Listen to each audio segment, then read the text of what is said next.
ഇതിൽ നമ്മൾ നോക്കിക്കഴിഞ്ഞാൽ ഐ ഡി എഫ് ഗാസയ്ക്കുള്ളിൽ ഒരുപാട് സ്പൈ ഡിവൈസസ് ത്രോ ചെയ്തിട്ടുണ്ട്. ഇത് എന്തുകൊണ്ടാണെന്ന് പറഞ്ഞാൽ ഇത് ഫ്യൂച്ചറിലുള്ള ഈ ഒരു ബന്ദികളുമായിട്ട് ബന്ധപ്പെട്ട നീക്കങ്ങൾ എന്തെങ്കിലും നമുക്ക് ഡിറ്റക്ട് ചെയ്യാൻ പറ്റുമോ എന്നുള്ളതിനെ കുറിച്ച് അറിയാൻ വേണ്ടിയിട്ടും കൂടിയാണ്. ഇതിനു മുമ്പും കുറെ സ്പൈ ഡിവൈസസ് ഒക്കെ ഇസ്രായേൽ ഡിപ്ലോയ് ചെയ്തിട്ടുണ്ടായിരുന്നു. പക്ഷെ അത് കുറെയൊക്കെ ആൾക്കാരെ കണ്ടെത്തുന്നുണ്ട്. അവരുടെ കയ്യിലും ഈ ഒരു എക്യുപ്മെന്റ് ഡിറ്റക്ട് ചെയ്യാനുള്ള ചില മെറ്റൽ ഡിറ്റക്ടർ പോലത്തെ സാധനങ്ങളൊക്കെ ഉണ്ട്. അതൊക്കെ വെച്ച് ഈ ഹമാസും അകത്ത് പരിശോധിക്കുന്നുണ്ട് കാര്യങ്ങളൊക്കെ. അപ്പൊ അങ്ങോട്ടും ഇങ്ങോട്ടും ബാക്ക് ടു ബാക്ക് ഇതൊരു ടോം ആൻഡ് ജെറി ഗെയിം പോലെയാണ് നടന്നുകൊണ്ടിരിക്കുന്നത്. അപ്പൊ വീണ്ടും ഒരു കുറച്ചുകൂടെ അഡ്വാൻസ്ഡ് ആയിട്ടുള്ള ഒരു സ്പൈ സിസ്റ്റമാണ് ഇപ്പം IDF സ്ഥാപിക്കുന്നത് ഗാസയ്ക്കുള്ളിൽ. അപ്പൊ എന്തായാലും ഇത് സക്സസ് ആയി കഴിഞ്ഞാൽ ഒരുപക്ഷെ ബന്ദികളെ സ്വമേധയാ തന്നെ കണ്ടെത്താൻ പറ്റിക്കഴിഞ്ഞാലുണ്ടല്ലോ അത് തന്നെയായിരിക്കും ഏറ്റവും വലിയൊരു നിർണായക പോയിന്റ് ആയിട്ട് മാറുന്നത് ഈ ഒരു ഇസ്രായേൽ ഗാസ യുദ്ധത്തിൽ. പിന്നെ ട്രംപ് വീണ്ടും ഇന്ന് മലക്കം പറഞ്ഞൊരു സ്റ്റേറ്റ്മെന്റ് പറഞ്ഞിരിക്കുകയാണ്. അതായത് ആരും ഗാസക്കാരെ ആരും എക്സ്പെൽ ചെയ്ത് വിടാനൊന്നും പോകുന്നില്ല. ആരും തന്നെ ഗാസയിലെ ആൾക്കാരെ ഒന്നും ആരും പുറത്താക്കാൻ പോകുന്നില്ല.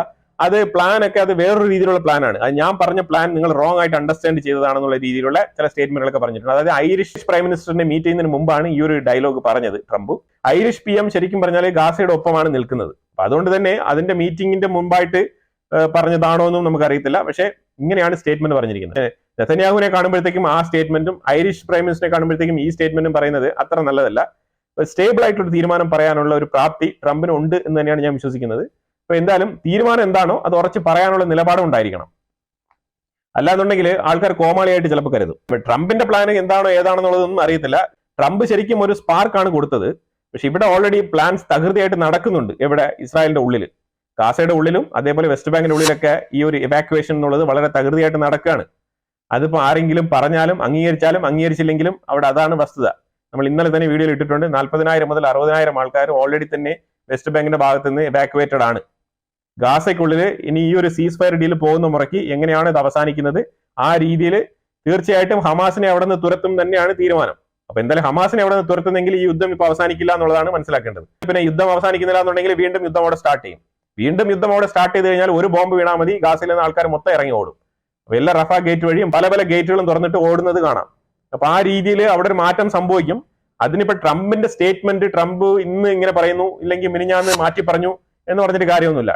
അതിലുപരിയായിട്ട് ഏറ്റവും കൂടുതൽ ഏതാണ്ട് 7 ബില്യൺ വർത്തുള്ള ആയുധങ്ങളാണ് കൊണ്ട് ഇസ്രായേലിന്റെ ഉള്ളിൽ പിന്നെ ഡെപ്പോസിറ്റ് ചെയ്ത് വെച്ചിരിക്കുന്നത്. ഇത് ചുമ്മാ ഇസ്രായേൽ ഇങ്ങനെ നോക്കിയിരിക്കുന്നില്ല. വെറുതെ ഇരിക്കുമ്പോഴേ ഇസ്രായേൽ ആ രീതിയിലുള്ള ആക്രമണമാണ് നടത്തുന്നത്. അപ്പൊ ഇതിനകത്ത് ഈ രീതിയിലുള്ള ബങ്കർ ബസ്റ്റർ പോലത്തെ ബോംബുകളൊക്കെ കിട്ടിയിട്ടാണോ ഇനി വെറുതെ ഇരിക്കാൻ പോകുന്നത്? ബാക്കിയുള്ള ബിൽഡിങ്ങുകൾ കൂടെ അടിച്ച് തകർത്ത് തരിപ്പണമാക്കി കളയുമ്പോഴത്തേക്കും ഈ ആൾക്കാരെല്ലാം നിരുപാധികം ഇറങ്ങി പോകേണ്ട ഒരു അവസ്ഥ ഉണ്ടാവും എന്നുള്ളതാണ് മനസ്സിലാക്കേണ്ടത്. കാനഡയിലെ പുതിയ പ്രൈം മിനിസ്റ്റർ മാർക്ക് കെർനെ പുള്ളി പറഞ്ഞിരിക്കുകയാണ് ഗാസയിലെ കറണ്ട് എത്രയും വേഗം ഓണാക്കണം എന്നാണ് പറഞ്ഞിരിക്കുന്നത്. അപ്പൊ ഇസ്രായേൽ എന്താണ് ചെയ്യേണ്ടത്? ഉടനെ ഓണാക്കാന്ന് പറഞ്ഞിട്ടുണ്ടാവും. ഇതൊക്കെ വന്ന ഉടനെ എല്ലാവരും ഗാസയിലേക്ക് വരുന്നത് എന്താണ്? ഈ ബന്ദികളെ വിടണം എന്ന് ഇയാൾ എന്താ പറയാത്തത്? അപ്പൊ ഇതൊക്കെ തന്നെയാണ് ഇവിടുത്തെ പ്രശ്നങ്ങൾ. ഈ ഓരോരുത്തർ വരുമ്പോഴത്തേക്കും ഇയാളൊക്കെ വലിയ എക്കണോമിസ്റ്റ് ആണ്. അപ്പൊ എക്കണോമിസ്റ്റ് എന്ന് പറയുമ്പോഴത്തേക്കും ഈ ഒരു ബുജിയായിട്ട് കണക്ക് മാത്രം നോക്കിയാൽ പോരാ. കറണ്ട് ബില്ലും ആ കാര്യങ്ങൾ മാത്രമല്ല, ഈ മനുഷ്യന്മാരെ പിടിച്ചുകൊണ്ട് വെച്ചിരിക്കുന്നുണ്ട് ബന്ദികളായിട്ട്. അതിനെക്കുറിച്ചൊക്കെ ചിന്തിക്കുന്നത് വളരെ നന്നായിരിക്കും.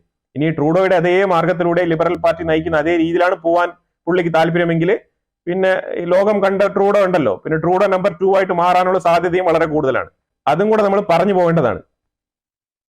അവിടെ കാനഡയിൽ തന്നെ ഒരുപാട് പ്രശ്നങ്ങളുണ്ട്. താരിഫും അതുമായിട്ടൊക്കെ വലിയ പ്രശ്നങ്ങളാണ് അവിടെ തന്നെ ഒരുപാട് എനർജി ആവശ്യമുണ്ട്. അതൊക്കെ വളരെ നല്ല രീതിയിൽ ഹാൻഡിൽ ചെയ്ത് ആദ്യം പ്രൈം മിനിസ്റ്റർ ആയിട്ട് കാനഡയുടെ കാര്യങ്ങൾ കുറച്ച് വിശ്വസ്തത പിടിച്ചു പറ്റി അവിടുത്തെ കാര്യങ്ങൾ കുറച്ച് ആക്ഷൻ പ്ലാൻ ഒക്കെ കൊണ്ടുവന്ന് നിങ്ങളൊരു നല്ലൊരു സ്റ്റേബിൾ ആയിട്ടുള്ള ഒരു പ്രൈം മിനിസ്റ്റർ ആണ്, നല്ല ആക്ഷൻ പ്ലാൻസ് ഒക്കെ എടുക്കുന്നു എന്നുള്ള ഒരു ധാരണ ഉണ്ടാക്കും. അതിനുശേഷം നമുക്ക് ഗാസയോ പാലസ്തീനോ ഇസ്രായേലോ എന്താവാലോ. IDF വെസ്റ്റ് ബാങ്കിന്റെ ഉള്ളിൽ നടത്തിയ സെർച്ചിൽ 12 പേരെ അറസ്റ്റ് ചെയ്തിട്ടുണ്ട്. ഈ 12 പേരെ അറസ്റ്റ് ചെയ്തത് എന്താണെന്ന് വെച്ചാൽ മാരകമായ ആയുധങ്ങളും വെപ്പൺസും ഇവരുടെ കസ്റ്റഡിയിൽ ഉണ്ടായതായിട്ടാണ് IDFന്റെ കണ്ടെത്തൽ. അത് കണ്ടെത്തിയതിനെ തുടർന്നാണ് ഈ 12 പേരെ പിടിച്ചുകൊണ്ട് അകത്തിട്ടിരിക്കുന്നത്. പിന്നെ ഒരു കാര്യം കൂടെ പറയാനുള്ളത്, ഏതാണ്ട് 600-ൽ പരം ആൾക്കാരെ ഇപ്പൊ തന്നെ അറസ്റ്റ് ചെയ്തിട്ടുണ്ട് കേട്ടോ. അതായത് ഈ ഒരു റിലീസ് നടന്നുകൊണ്ടിരിക്കുന്നല്ലോ. ഇപ്പൊ ഈ ഒരു ഹമാസ് ബന്ദികളെ വിടുന്നു, ഇസ്രായേൽ കുറച്ച് ജയിൽ പുള്ളികളെ റിലീസ് ചെയ്യുന്നു. അപ്പൊ ഇത് തുടരെ നടന്നുകൊണ്ടിരിക്കുന്ന സമയത്ത് തന്നെ വേറൊരു സൈഡിൽ കൂടെ ഒരു 600 പേരെ ഓൾറെഡി തന്നെ അറസ്റ്റ് ചെയ്ത് ഡീറ്റെയിൻ ചെയ്തിട്ടുണ്ട്.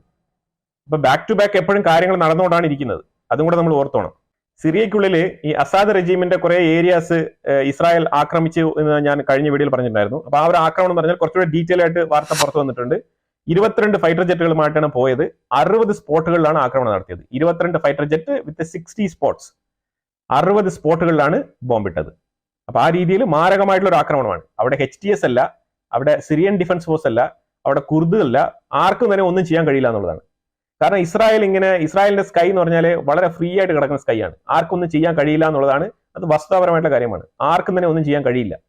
ഇനി സിറിയയല്ല, അവിടെ നിന്ന് ആര് തന്നെ എന്ത് രീതിയിൽ ശ്രമിച്ചാലും ഇസ്രായേൽ വളരെ ബോൾഡായിട്ട് തന്നെ പോവും, അവർ ടാർഗറ്റ് അച്ചീവ് ചെയ്യും, തിരിച്ചു വരും. ആ രീതിയിലുള്ള സംവിധാനം അവർ ഒരുക്കി വെച്ചിട്ടുണ്ട്. ഇതുകൊണ്ട് തന്നെയാണ് നമ്മൾ പറയുന്നത്, ഈ ഒരു ഇസ്രായേൽ എന്ന് പറയുമ്പോഴത്തേക്കും നമ്മൾ ഈ ഗാസയിൽ കിടന്നുകൊണ്ട് ഇത്രമാത്രം ഒരു മൽപ്പിടുത്തം പിടിക്കേണ്ട ആവശ്യമൊന്നുമില്ല. നല്ല രീതിയിൽ സ്വസ്ഥമായിട്ട് സ്ഥലം കിട്ടുന്നെങ്കിൽ പോയി ജീവിക്കുക, നിങ്ങളുടെ കുട്ടികളെ നോക്കി വളർത്തി അടുത്ത തലമുറയെ നല്ല രീതിയിൽ ഉണ്ടാക്കുക. ഈ രീതിയിൽ ഒരു ഡോക്ടറിൻ ഒന്നും പഠിപ്പിക്കാണ്ട് വളരെ വൃത്തിയായിട്ട് ഒരു നല്ല സമൂഹമായിട്ട് മാറ്റി വളർത്താമല്ലോ. ഈ അലാവിറ്റ് ഗോത്രം എന്നല്ല, ഇത് ഷിയായിലുള്ള ഒരു ഗ്രൂപ്പാണ്. ഈ അലാവിറ്റ് ഗോത്രം എന്ന് പറയുന്നത് ഷിയ വകുപ്പിൽപ്പെട്ട, മുസ്ലിംസിന്റെ ഷിയ ഗോത്രത്തിൽപ്പെട്ട ഒരു വകുപ്പാണ് ഈ ഒരു അലാവിറ്റ് എന്ന് പറയുന്നത്. ഇപ്പൊ ഇവര് സൺ ഓഫ് ഡേവിഡ്, നിങ്ങൾ വന്ന് ഞങ്ങളെ സഹായിക്കണം എന്നാണ് പറയുന്നത്. ഈ സൺ ഓഫ് ഡേവിഡ് എന്ന് ഉദ്ദേശിക്കുന്നത് ഈ ഇസ്രായേലിനെ തന്നെയാണ്.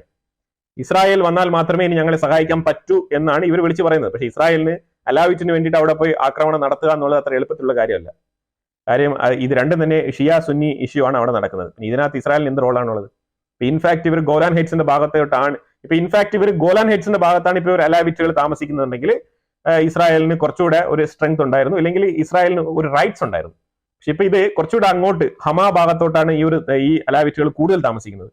അപ്പൊ ഇങ്ങനെ ഇവർ അവിടെ തന്നെ താമസിക്കുന്നതുകൊണ്ടും പിന്നെ ഇവർ അസാദിന്റെ റെജീം ഉണ്ടായിരുന്ന സമയത്ത് ഇവർ അസാദിനെ സപ്പോർട്ട് ചെയ്തിരുന്ന ആ ഒരു ഷിയ ഗോത്രക്കാരാണ്. അപ്പൊ അങ്ങനത്തെ ഒരു ഷിയ ഗ്രൂപ്പിനെ പോയി സപ്പോർട്ട് ചെയ്യാൻ പരിമിതികളുണ്ട്. പിന്നെ അതല്ലാന്നുണ്ടെങ്കിൽ പിന്നെ യുണൈറ്റഡ് നേഷൻസ് പോലത്തെ അങ്ങനത്തെ സംഘടനകൾ, യുണൈറ്റഡ് നേഷൻസ് പോലത്തെ ഒരു കോമൺ ഗ്രൂപ്പായിട്ടുള്ള സംഘടനകൾ ആരെങ്കിലും തന്നെ ഇതിനകത്ത് ഇടപെട്ട് കഴിഞ്ഞാൽ കുറച്ചുകൂടെ എഫക്റ്റീവ് ആയിരിക്കും. പക്ഷേ അവിടെ നടക്കുന്ന ക്രൂരത എന്ന് പറഞ്ഞു കഴിഞ്ഞാൽ ആ കണ്ണിച്ചോരയില്ലാത്ത രീതിയിലുള്ള ക്രൂരതകളാണ് അവിടെ നടന്നുകൊണ്ടിരിക്കുന്നത്. അതിഭയാനകമാണ്, ഭീകരമായ ആക്രമണമാണ് നടന്നുകൊണ്ടിരിക്കുന്നത്. അതായത് ഒരു രീതിയിലും ആയുധങ്ങളോ ഒന്നും തന്നെ ഇല്ലാത്ത നിരായുധരായി നിൽക്കുന്ന ആൾക്കാരെയാണ് ഇവർ ആക്രമിക്കുന്നത്. സ്ത്രീകളെയൊക്കെ വളരെ മോശമായ രീതിയിലാണ് ഇവർ പെരുമാറുന്നത് അവരോടൊക്കെ. ഞാൻ പിന്നെ കൂടുതൽ ഇതിനകത്ത് എക്സ്പ്ലെയിൻ ചെയ്യാൻ ആഗ്രഹിക്കുന്നില്ല. ആ രീതിയിൽ എന്ന് പറഞ്ഞാൽ ആ രീതിയിലാണ് പെരുമാറുന്നത്. വളരെ പൈശാചികമായ രീതിയിലാണ് പെരുമാറ്റം.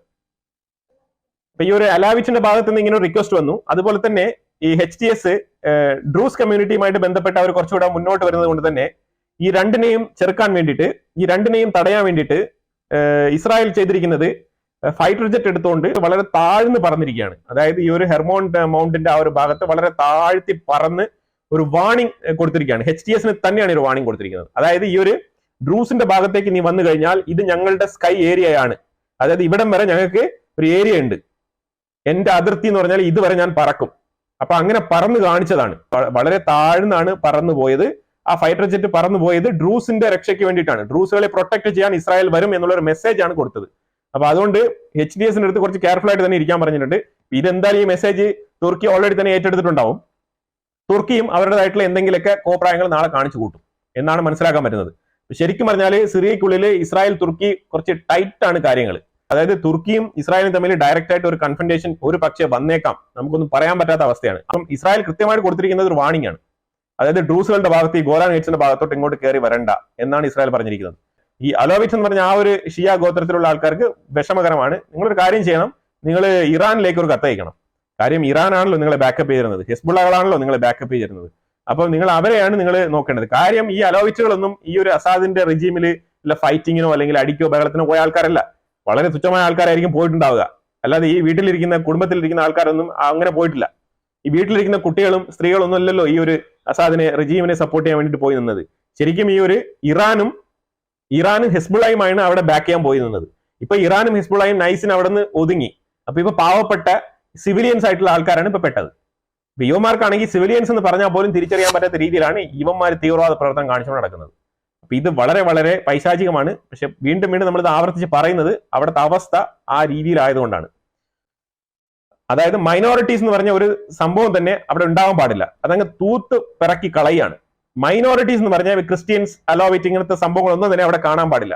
ഷിയ ആണെങ്കിൽ പോലും അവന്മാർ മൈനോറിറ്റി ആയിട്ടാണ് കാണുന്നത്. ആ രീതിയിൽ അവിടെ നിന്ന് തൂത്ത് പിറക്കി കളയാനാണ് ഈ ഒരു HTS, ഈ IS എന്ന് പറഞ്ഞ ഒരു പ്രസ്ഥാനത്തിൽ നിന്ന് പടർന്ന് പന്തലിച്ച അതിന്റെ തന്നെ സെയിം വേരുകൾ ഉൾക്കൊള്ളുന്ന ഒരു HTS എന്ന് പറഞ്ഞ സംഘടന അവിടെ കാണിച്ചു കൂടുന്ന അതിക്രമം. അപ്പൊ എന്തായാലും ഇതിനെക്കുറിച്ചുള്ള അഭിപ്രായങ്ങൾ കമന്റ് ബോക്സിൽ രേഖപ്പെടുത്തുക. വീഡിയോ ഇഷ്ടപ്പെടുന്ന ലൈക്ക് ചെയ്യുക, ഷെയർ ചെയ്യുക. അതുപോലെ തന്നെ നിങ്ങൾ ആദ്യമായിട്ടാണ് ചാനൽ കാണുന്നുണ്ടെങ്കിൽ മറക്കാതെ സബ്സ്ക്രൈബ് ചെയ്യുക. വീണ്ടും അടുത്തൊരു വിഷയമായിട്ട് വരാം. Thank you so much.